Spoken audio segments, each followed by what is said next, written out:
Welcome, brave listeners, to Wilhelm Presents Frightening Tales. I'm your host, Wilhelm. Tune in each week where I entertain my listeners with another dark and creepy tale of the paranormal, donated by authors from all over this world.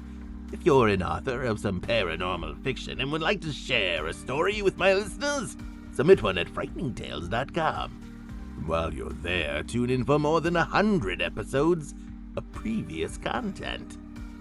Today's episode is written by author Kim Bossert, a lab tech at an IVF clinic who just enjoys a good story. Kim has a love for short, scary stories, from skin crawlers told around the campfire to classic internet creepypastas. This is the first of her stories that have seen distribution beyond torturing her friends and family. She also enjoys cosplay, baking, and spoiling her 2 cats. Her tale today is called The Wait.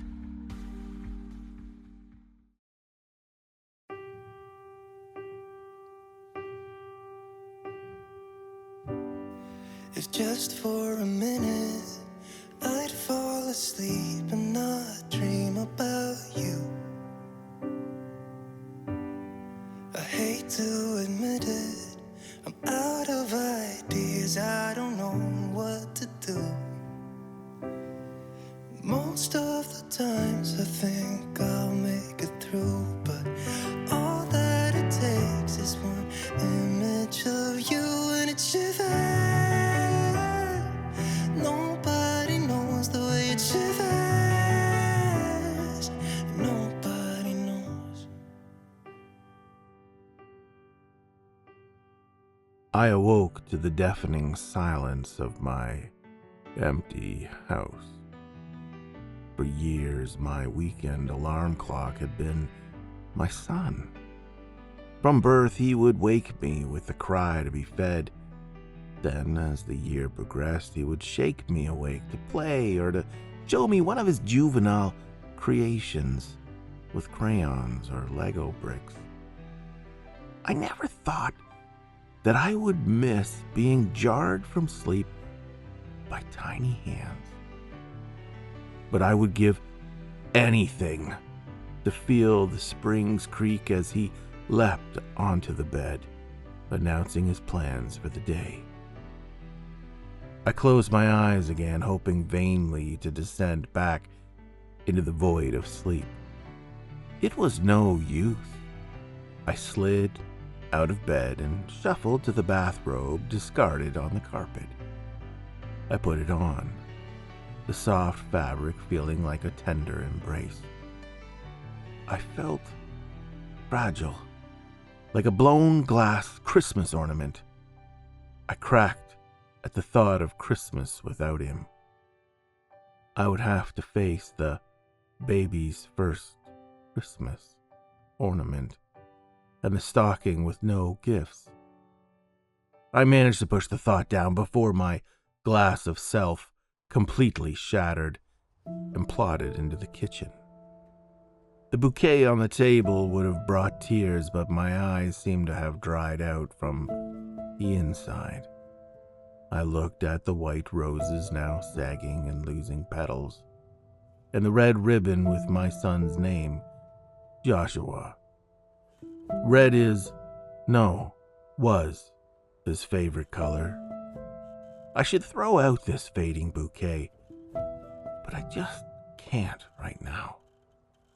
I wish there was someone else here, anyone to fill this empty house, to warm the chill. I picked a mug out of the cupboard and made a cup of coffee, my hands moving as if piloted by an unseen force. I had talked to friends and even a counselor, but now I just wanted someone here. Joshua's father was a soldier, killed in action 4 years ago. He had bought me this bathrobe the Christmas before he was deployed. I fiddled with the worn cuff. This robe gave me some comfort, but I could only do so much. I sipped my coffee and stared out the window. Maria, my best friend, had suggested I get a pet to help with the grieving process. I'm not confident in my ability to take care of much of anything right now. I couldn't even take care of my own son. He'd been at the swimming pool, chasing after his best friend. The wet concrete was slippery, and before I could scold him, he had slipped and fallen, his head making a sickening crack on the cruel pavement. After 12 agonizing hours in the emergency room, the doctor had said that the fall had caused bleeding in the brain, so severe that he would not recover. I will never forget his still face as he lay in the hospital bed.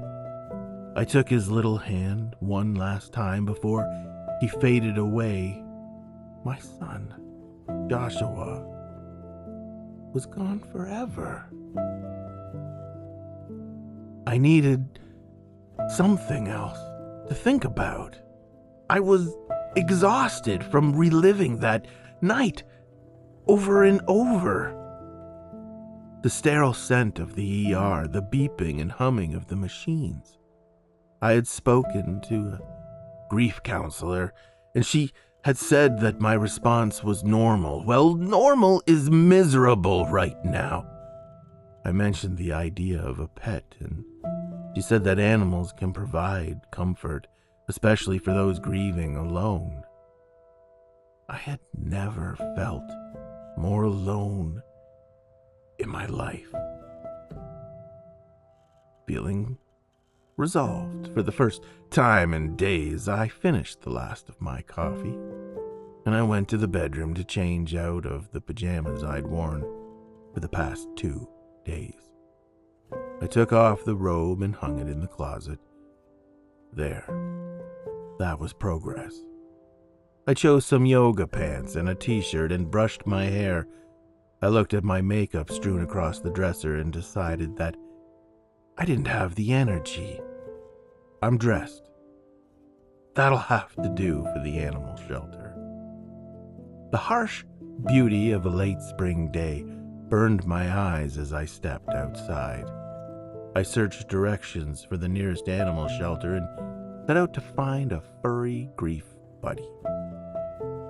I knew I was in no state to take on the responsibility of training a puppy, and even an adult dog seemed like a bit much for me in my current condition. A cat would be right for me. Small, soft bundle to hold would get me through these hollow, lonely nights. At least, that's what I hoped. The cacophony of clicking claws and rattling toys jarred me when I entered the brick building. The cheerful receptionist pointed me down a hallway marked Pets. I was greeted by a row of glass windows, and behind each one was a potential feline companion. So many. How could I choose? And really, what was I doing thinking a cat could replace my son? The dark shadow of despair pressed up from the back of my mind, threatening to take over and throw me all the way back to my empty apartment. No, I can't face another day alone. I've decided I'm adopting a cat. I'm adopting a cat! A little black kitten pressed her front paws to the glass, looking up at me. What a sweet thing. A massive tabby lifted his head as I perused him, looking at me as a king upon the peasants.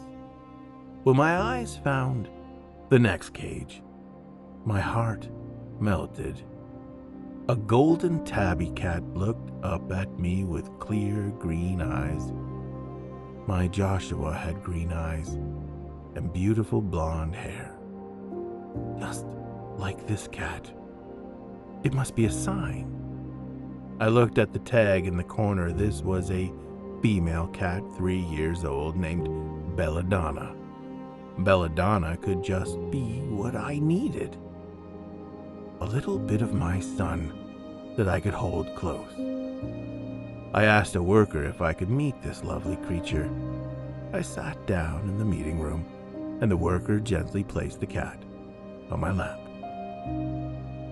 She arranged her long, slender legs into a neat loaf and wrapped her tail around her body. The room was filled with the most lovely purr, and I felt myself tear up for the first time in days. This cat had made herself at home and was making it clear that she had no intentions of leaving. Where did she come from? I managed to ask, past the emotion squeezing my throat. I could not fathom anyone giving up such a perfect little pet. Her previous owner was an old lady, lived by herself. Her son found her in her bed one day when he came to do some repairs on her fence. Poor woman must have passed away in her sleep. The son has a wife who's allergic and no one else could take her, so Belladonna came here. The worker scratched behind Belladonna's large ears. Interesting little thing, isn't she? Looks like one of those Egyptian cats. Belladonna means beautiful lady, and I think the name suits her. Indeed, Belladonna's triangular face and stretched slender limbs did look like they belonged on the wall of some pharaoh's tomb. I stroked her smooth golden fur as I used to stroke my son's golden head. She wrapped her paws around my knee and tilted her head back, asking for more head pats. I think this beautiful lady has found a new home. Can I take her today? I asked.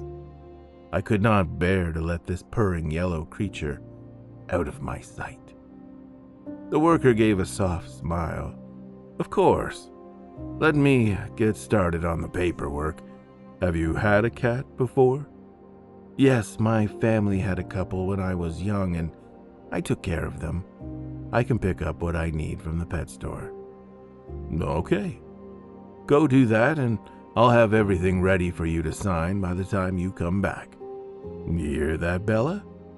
You're getting a new human to boss around. As she took the cat from me, I fought the urge to cry out, No, I am a responsible pet owner. I need a litter box, food, toys, a brush. I relished making my list. It was the best I had felt in days, and it was only going to get better. No more empty apartment, not with Belladonna.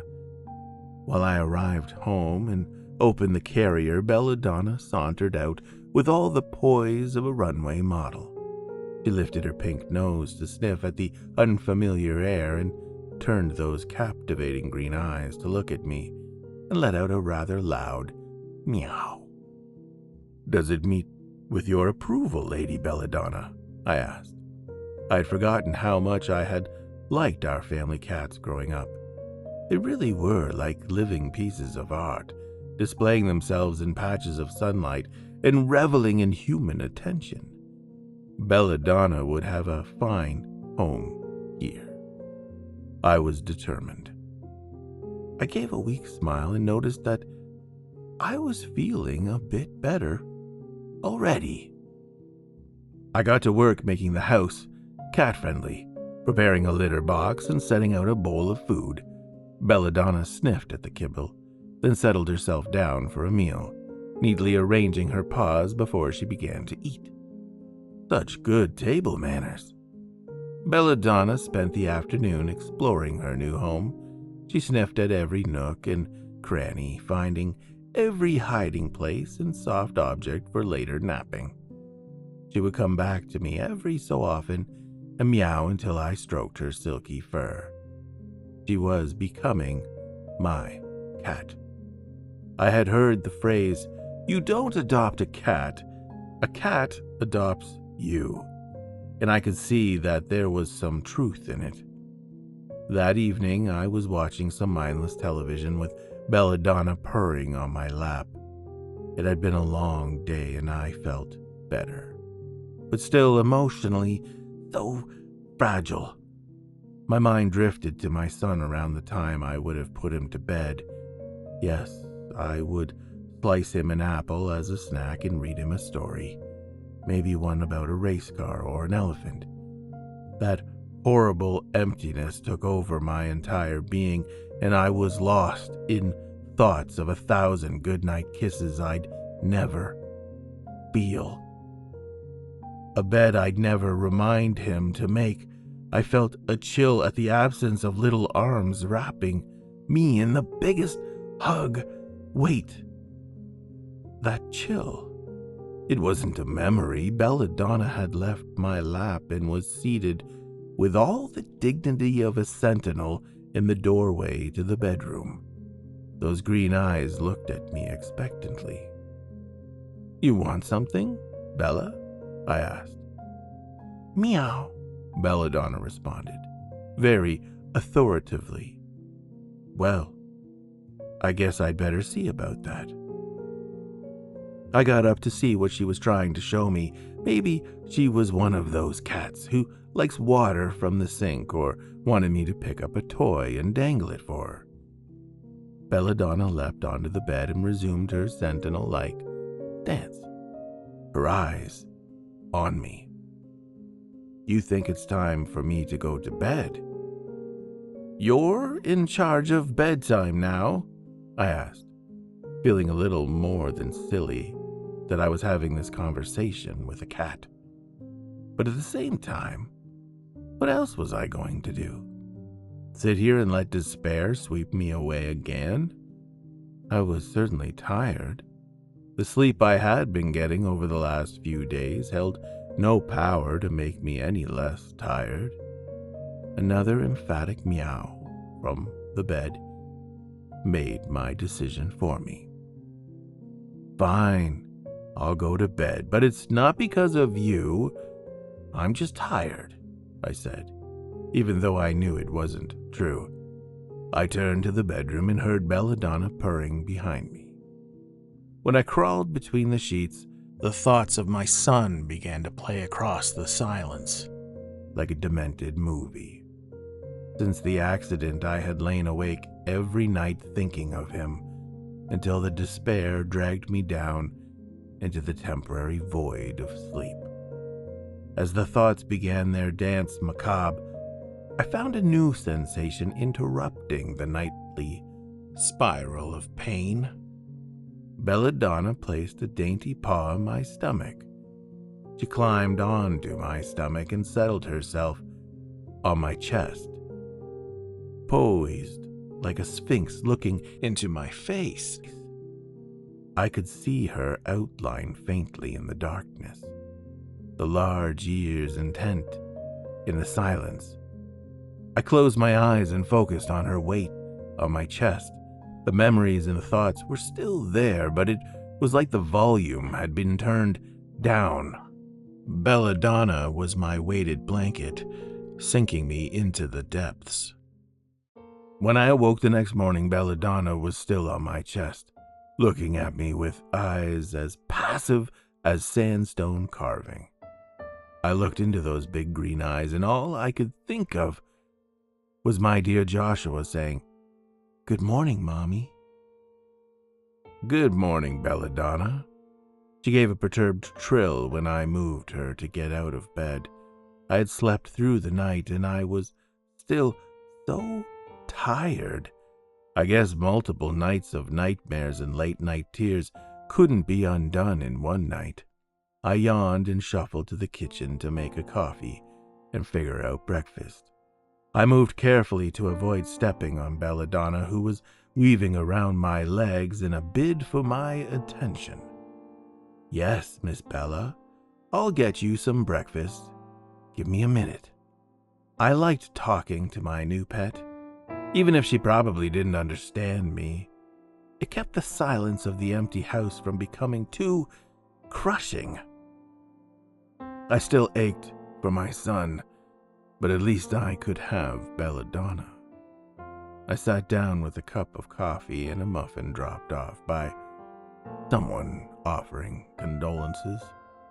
It had all run together after a certain point.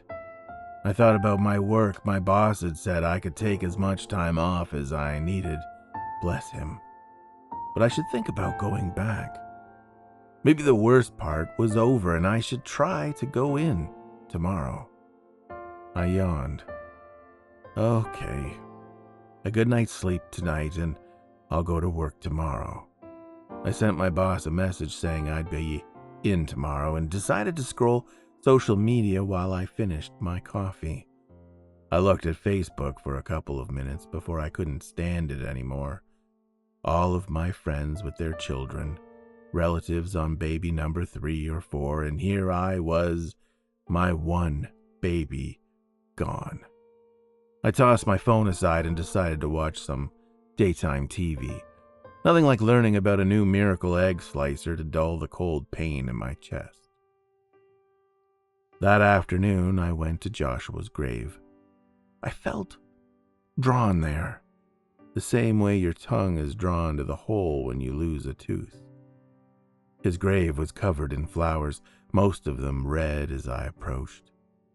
I saw that a few children from his preschool had left drawings. I knelt on the fresh turf in front of his headstone, and for a few moments I just listened to the reverent silence that all cemeteries seemed to hold. My fingers found the grass and started picking at it as I finally found my voice. Joshua, my boy.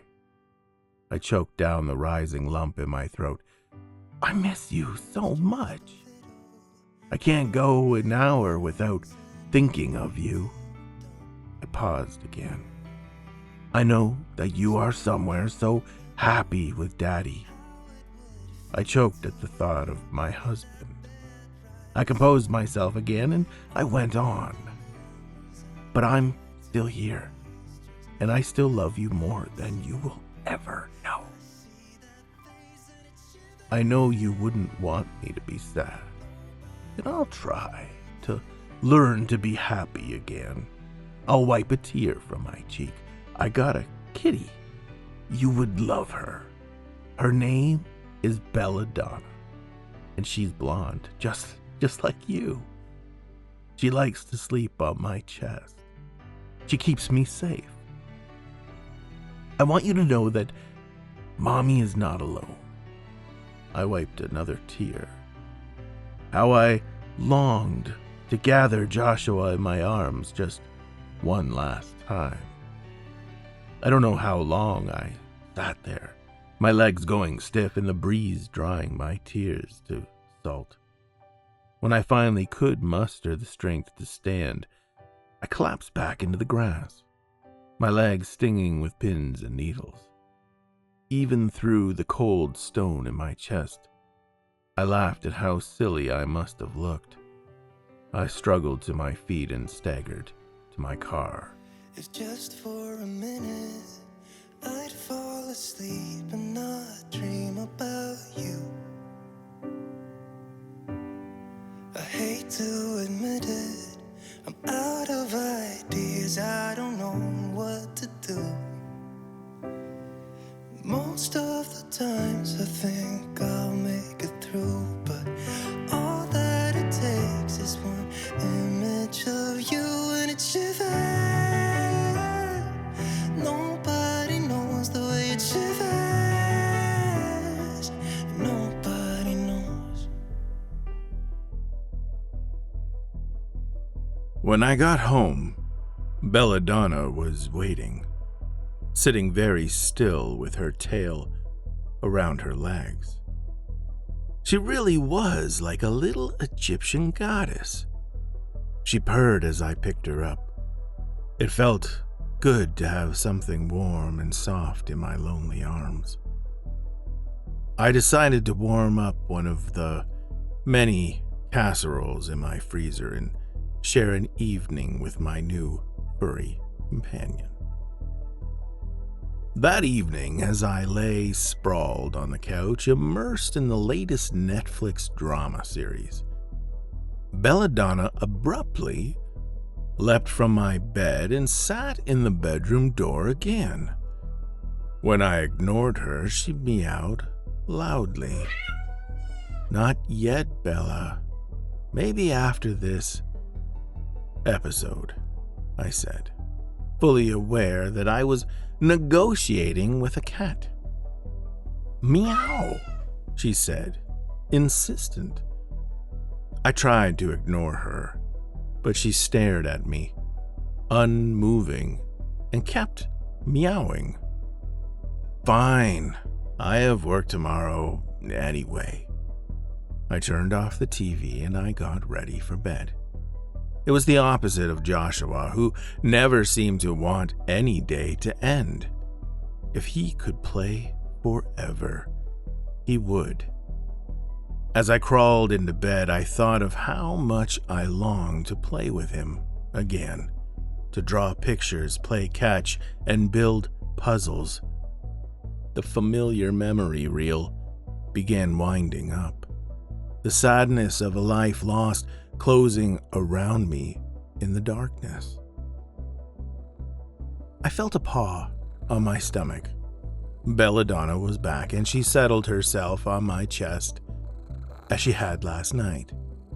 She seemed heavier, or maybe it was just the weight of my own exhaustion. Either way, the sadness receded as her weight settled on me. I allowed the force of my chest to sink me into the welcome void of sleep for another night. I awoke to my alarm for work with a start. Annoyed by my sudden movement, Belladonna jumped off the bed. I sat up and groaned. Another full night of sleep, and I was still exhausted. Maybe I shouldn't go to work. No, I said I would. And if I need to leave early, I can. As I sat at my dresser putting on makeup for the first time since Joshua's funeral, I caught a glimpse of Belladonna in the mirror. Her green stare was quickly becoming a fixture in my life. I made sure she was fed and had some breakfast of my own, and made it out the door only a few minutes late. My work was mostly catch-up from when I had been gone, so I could slog through the pile and not have to interact with too many people. Having something to think about was nice, but I was still so tired.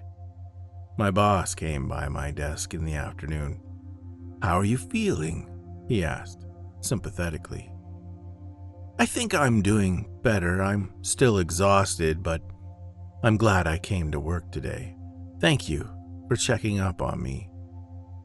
"Well, don't feel like you have to stay any later than you want to.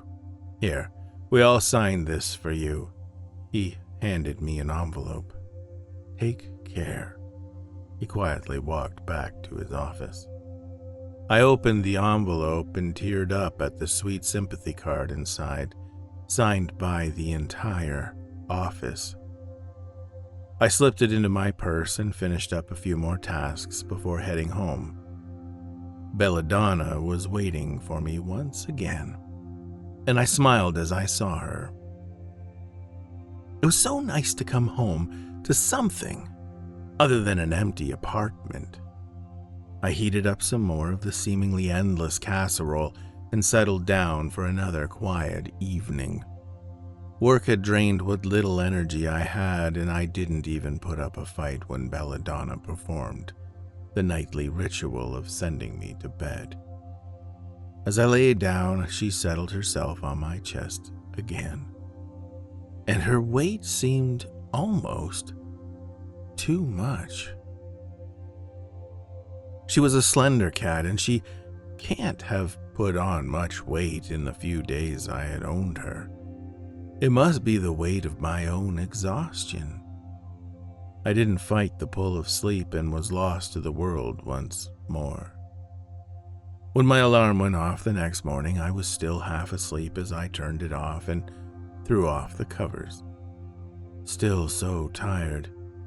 Maybe I was getting sick. All I wanted to do was go back to sleep, but I knew it would be good to go to work. I barely remembered my work. I went through the day on autopilot, doing tasks until I could not go on and decided to go home. I did the bare minimum chores before collapsing on the couch. When Belladonna sent me to bed, I gratefully slipped between the sheets and she crawled on my chest. She was just so heavy.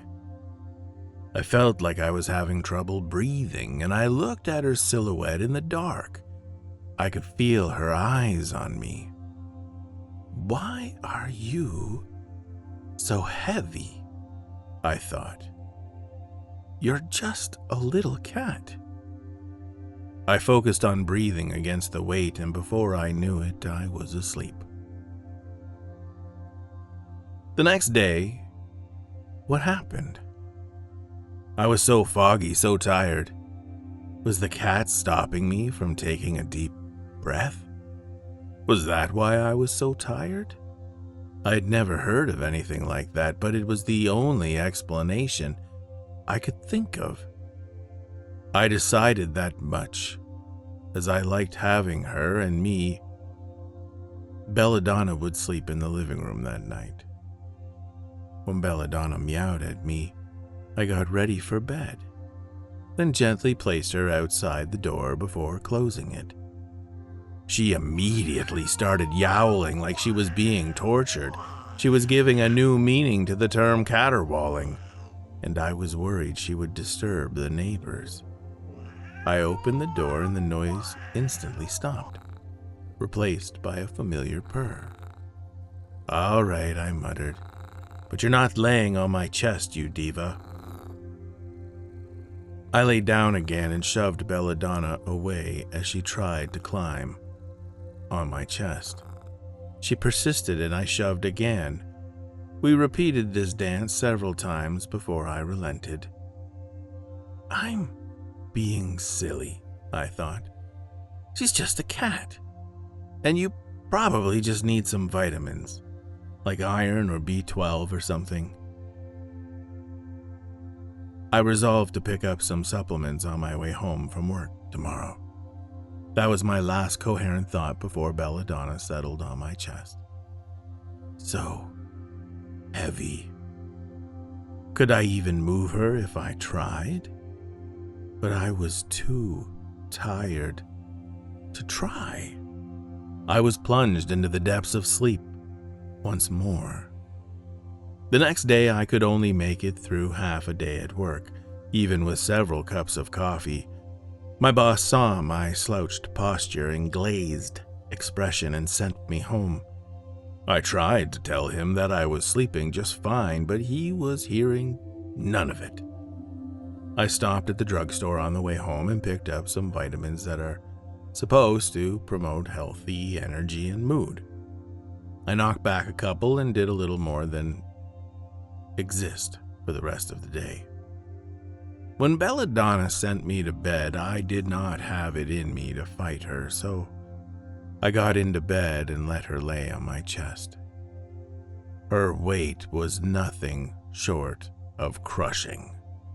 I tried to move her just to get more comfortable, but she was just so heavy. I tried to move out from under her, but I couldn't. I fought the pull of exhaustion, but my efforts were futile. I fell, unwilling, into a deep sleep. When the alarm went off in the morning, I could not move to turn it off. I listened to its beeping and looked into those passive green eyes. "What have you done to me?" I grumbled, struggling to breathe. Belladonna tilted her head, just as calm as ever. "Please, let me up," I said, my voice sounding pitiful even to me. Belladonna just stared, as if she didn't know what I was saying. Was she heavier than when I'd gone to sleep? It was so hard to breathe. I tried to struggle, but the weight on my chest was sinking my whole body into the mattress. I was not leaving this bed until this thing that was most definitely not a cat, let me go. I felt time crawl by, drifting in and out of a haze that I cannot rightly call sleep. Was I there for an hour? 3? 8? It felt like my consciousness was separating from my body, but not like in the movies where you peacefully hover over your body. I felt like my consciousness was being pulled into a tight ball right above my chest. I fought with every bit of my will, but the pull was so strong, and I was growing weaker by the hour. The thing I called Belladonna seemed completely unbothered by my struggle, sitting peacefully on my chest as I fought for my very soul. Her eyes were not those of a house cat, but something more sinister. They shone with a cold indifference as my will weakened. As the sun set and darkness crept in, I gathered the last scraps of my strength for one more final effort against the weight suffocating both body and soul. I was far beyond the point of being able to move, and my limbs no longer felt connected to me. I looked into those green eyes one last time. Those eyes had reminded me of Joshua. The eyes that captivated me, beguiling me into allowing this creature to invade my home. I was lost to whatever this creature had in store, but I had to give it something to remember me by. I could only get a few words out between gasps for breath. I don't know what you are, but you stay away from my son, you monster. Cats can't smile, but this was no cat. It smiled, something horribly unnatural with those cat teeth. I felt the pull of my being, my consciousness, my very life force being dragged towards that thing on my chest. I gave one mighty resistance before the last strings tying me to my physical body snapped like balloon strings. I left my body and fell infinitely into a deep void from which there is no sound, no light, no nothing. I was lost forever to the numbing silence of the void. The last thing I remember is those bright, bright green eyes. The eyes that could not have been farther from those of my son. The eyes of a monster.